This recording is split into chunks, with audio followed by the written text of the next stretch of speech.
Barishal Sherebangla medical college হাসপাতালের চলমান জনদুর্ভোগ, doctor সংকট ও কাঠামোগত অব্যবস্থাপনার বিরুদ্ধে সমন্বিত সংস্কারের দাবিতে অবস্থান কর্মসূচি করেছে ছাত্র জনতা।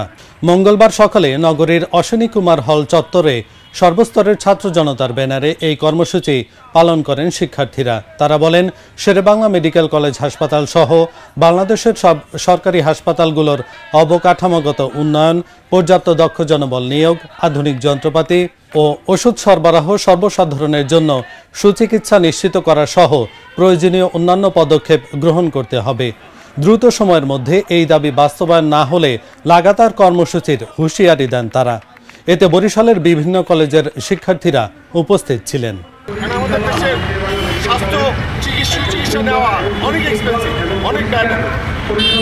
সবার পক্ষে তো হচ্ছে এত ব্যয়বহুল চিকিৎসা সেবা নেওয়া পসিবল না। আমাদের প্রথম দাবি, শেরেবাংলা মেডিকেল কলেজ হাসপাতাল সহ বাংলাদেশের সকল সরকারি হাসপাতালগুলোর অবকাঠামোগত উন্নয়ন, পর্যাপ্ত দক্ষ জনবল নিয়োগ, আধুনিক যন্ত্রপাতি ও ওষুধ সরবরাহ সহ সর্বসাধারণের জন্য সুচিকিৎসা নিশ্চিত করতে হবে।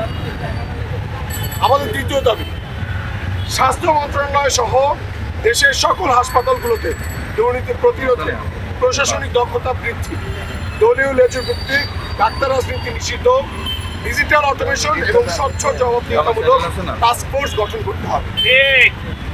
আমাদের তৃতীয় দাবি, স্বাস্থ্যখাত সংস্কার কমিশনকে জনগণের ভোগান্তির কথা শুনে তদন্ত সাপেক্ষে পুনরায় সুপারিশ, সিদ্ধান্ত গ্রহণ ও বাস্তবায়নে জোরদার পদক্ষেপ গ্রহণ করতে হবে।